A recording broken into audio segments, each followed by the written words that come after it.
Olá pessoal, mais uma vez gravando vídeo aqui no canal, tá? Para você que está chegando aqui agora, esse vídeo será a terceira parte do sermão sobre o Santíssimo Sacramento do Padre Antônio Vieira, tá? Antes de eu passar a leitura e algum comentário, eu gostaria de pedir, se você gosta desse conteúdo, se te interessa, se inscreva no canal, ative as notificações. Na descrição do vídeo eu também deixarei o link para os meus cursos na área de técnicas de leitura e literatura e filosofia, tá? Então, vamos agora com a terceira parte do sermão, que é a parte que ele fala sobre o Santíssimo Sacramento frente ao gentio. Então, comecemos.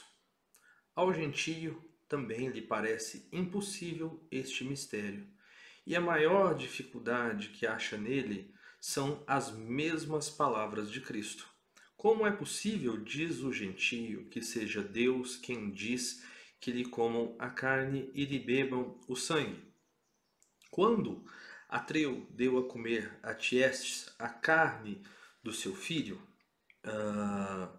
diz a gentilidade que fez tal horror, este caso à mesma natureza, que o sol contra o seu curso tornou atrás, por não contaminar a pureza de seus raios, dando luz a tão abominável mesa.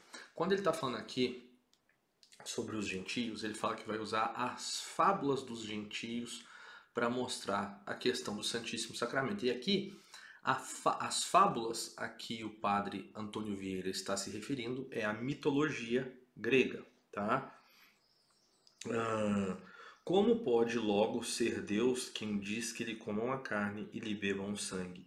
E como podem ser homens os que comem a carne e bebem o sangue a seu próprio Deus? Pareceu tão forçoso este argumento e tão desumana esta ação a Averroes, comentador de Aristóteles, que só por não ser de uma lei em que era obrigado a comer o seu Deus, não quis ser cristão e se deixou morrer gentio. Averroes era um filósofo muçulmano que árabe, né, que foi um grande comentador de Aristóteles ali na Idade Média, inclusive, ao que tudo indica, influenciou Santo Tomás de Aquino no início, tá? Depois, São Tomás fez a refutação dos pareceres de Averroes em relação às interpretações de Aristóteles, tá? Só para vocês poderem entender. Aos argumentos dos gentios, prometeu a razão que responderia com as suas fábulas. E por que não pareça pouco sólido este novo modo de responder, ouçamos primeiro a Tertuliano. Argumentando contra a gentilidade, Tertuliano, no seu Apologético, disse que as fábulas dos gentios faziam mais críveis os mistérios cristãos. Parece proposição dificultosa porque as fábulas dos gentios são mentiras, são fingimentos. Os mistérios dos cristãos são verdades infalíveis. Como logo pode ser que a mentira acrescente crédito à verdade?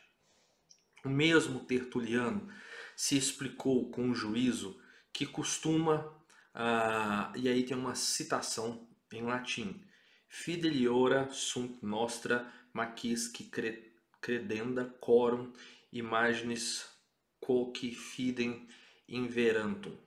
As fábulas dos gentios, se bem se consideram, são uns arremedos, são umas semelhanças, são imagens ou imaginações dos mistérios cristãos. E se os gentios deram fé ao arremedo somente dos nossos mistérios, por que não hão de dar ao verdadeiro deles? Se creram e adoraram os retratos, por que hão de duvidar a crença e negar a adoração aos originais? Com sua mesma idolatria, está convencendo a razão aos gentios para que não possam negar a fé, porque nenhuma coisa lhes propõe tão dificultosa de crer a fé, que eles não tenham já concedido e confessado nas fábulas. Ou seja, por que eles confessam nas suas fábulas e têm dificuldade de aceitar esse mistério do Santíssimo Sacramento. Daqui se entenderá a razão e providência altíssima que Deus teve para permitir a idolatria no mundo. E qual foi? Para que a mesma idolatria abrisse caminho à fé e facilitasse no entendimento dos homens a crença de tão altos e tão secretos mistérios, como os que Deus tinha guardado para a lei da graça. Assim como Deus neste mundo criou um homem para pai de todos os homens, que foi Adão, assim fez outro homem para pai de todos os crentes, que foi Abraão. A um deu o primado da natureza, a outro o primado da fé. Mas esse mesmo Abraão, se bem lhe examinarmos a vida, acharemos que antes de crer no verdadeiro Deus, foi idólatra. E aí tem uma citação aqui de Josué 24:2. Eu vou citar só o final. Terá, pai de Abraão e pai de Naor, e serviram a outros deuses. Pois idolatra Abraão, que há de ser pai de todos os crentes, pois idólatra Abraão, que há de ser pai de todos os crentes? Sim. E por isso mesmo permitiu Deus que o pai da fé fosse filho da idolatria, porque a idolatria é um degrau e sucessão para a fé. A porta da fé é a credulidade, como dizem os teólogos, porque antes de uma coisa ser crida, há de julgar o entendimento, que é crível.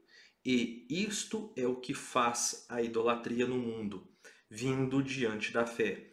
A idolatria semeou a credibilidade e a fé colheu a crença. A idolatria com fábulas começou a fazer os gentios crédulos e a fé com mistérios acabou de os fazer crentes. Como a fé é crença de coisas verdadeiras e dificultosas, a idolatria facilitou o dificultoso e logo a fé introduziu o verdadeiro. As repugnâncias que tem a fé é o grande, o árduo, o escuro e o sobrenatural dos mistérios. Crer que vejo e confessar o que não entendo. A estas repugnâncias já a idolatria as tinha vencido nas fábulas, quando a fé as convenceu nos mistérios. Suposta essa verdade, ficam muito fáceis de crer aos gentios quaisquer dificuldades que se lhe representem no sacramento do altar. Porque tudo que nós cremos neste mistério, creram eles primeiro nas fábulas. Se os gentios criam que no pão comiam um Deus e no vinho bebiam outro, no pão há Ceres e no vinho há Baco. Que dificuldade lhes fica para crerem que debaixo das espécies do pão comemos a carne e debaixo das espécies do vinho bebemos o sangue do nosso Senhor? Se comêssemos a carne e sangue em própria espécie, seria horror da natureza, mas debaixo das espécies alheias, tão naturais como as de pão e vinho, nenhum horror faz, nem pode fazer ainda a quem tenha a vista tão mimosa e o gosto tão achacado como averróis. Em todos os outros impossíveis que se representam ao gentio neste mistério, corre o mesmo.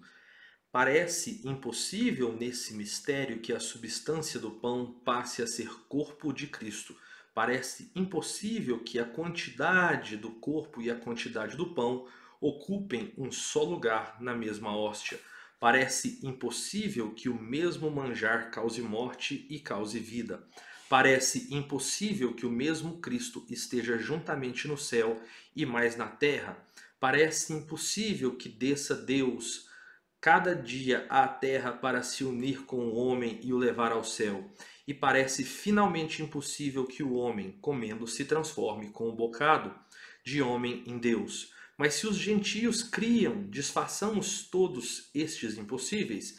Se os gentios criam que Dafne se converteu em louro, que Narciso se converteu em flor, que Níobe se converteu em mármore, Hipônemes em leão e Aretusa em fonte, que razão lhes fica para duvidar que o pão se converte em corpo e o vinho em sangue de Cristo. Se os gentios criam que no corpo de Gérion havia 3 corpos, que razão tem para duvidar da quantidade do corpo de Cristo e a quantidade do pão, sendo 2? Ocupem um só lugar na mesma hóstia. Se os gentios criam que a espada de Aquiles feriu Télepho quando inimigo, e que a mesma espada o sarou depois, quando reconciliado, que razão tem para duvidar que o mesmo corpo de Cristo é a morte para os obstinados e a vida para os arrependidos? Se os gentios criam que Hécate estava juntamente no céu, na terra e no inferno, no céu com o nome de Lua, na terra com o nome de Diana e no inferno com o nome de Prosérpina, que razão tem para duvidar do mesmo que o mesmo Cristo está no céu, na terra e em diversos lugares dela juntamente? Se os gentios criam que Júpiter desceu à terra em chuva de ouro para render e obrigar Danae e em figura de águia para levar ao céu Ganimedes, que razão lhes fica para duvidar que desça Deus à terra em outros 2 disfarces para render e se unir com os homens nesta vida, para os levar ao céu na outra? Finalmente, se os gentios creram que Glauco, mastigando uma erva, mudou a natureza e se converteu em Deus do mar, que dificuldade tem para crer que por meio daquele manjar sobrenatural mudem os cristãos a natureza e de humanos fiquem divinos?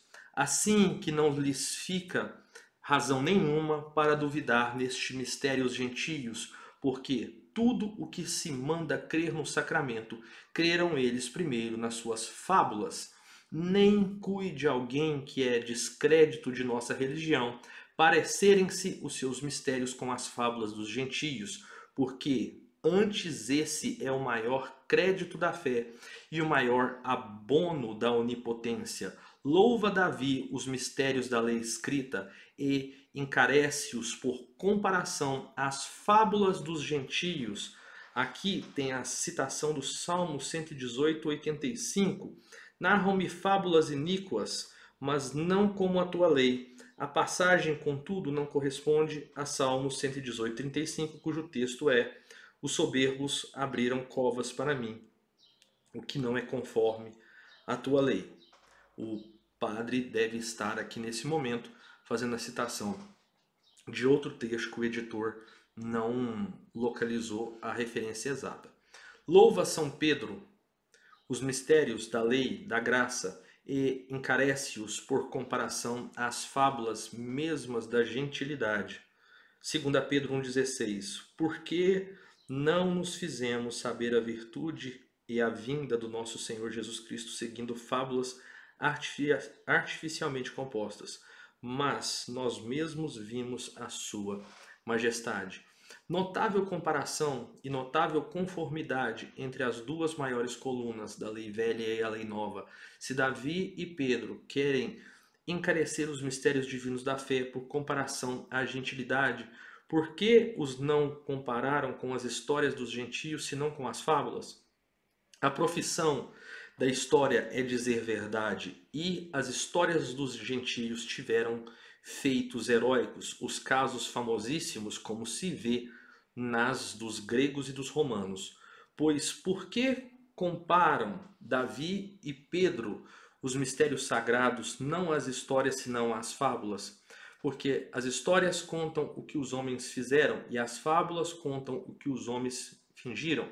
E vencer Deus aos homens no que puderam fazer não é argumento da sua grandeza, mas vencer Deus aos homens no que souberam fingir.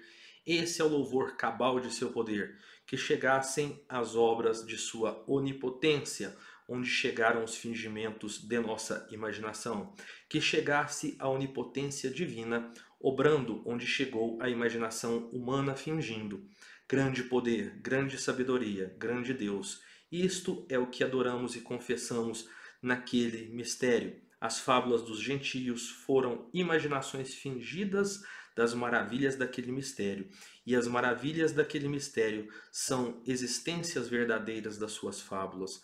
Pois se a creram na imaginação, por que as hão de negar na realidade? Confesse logo o gentio, convencido da razão, a verdade manifesta naquele vere, e diga, vere est cibus, vere est potus.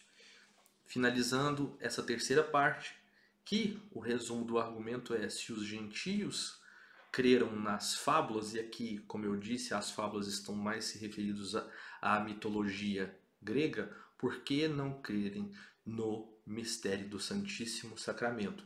E que as fábulas abriram caminho para a fé no Santíssimo Sacramento. O resumo então dessa terceira parte. Espero que vocês tenham gostado. Um abraço e até a próxima.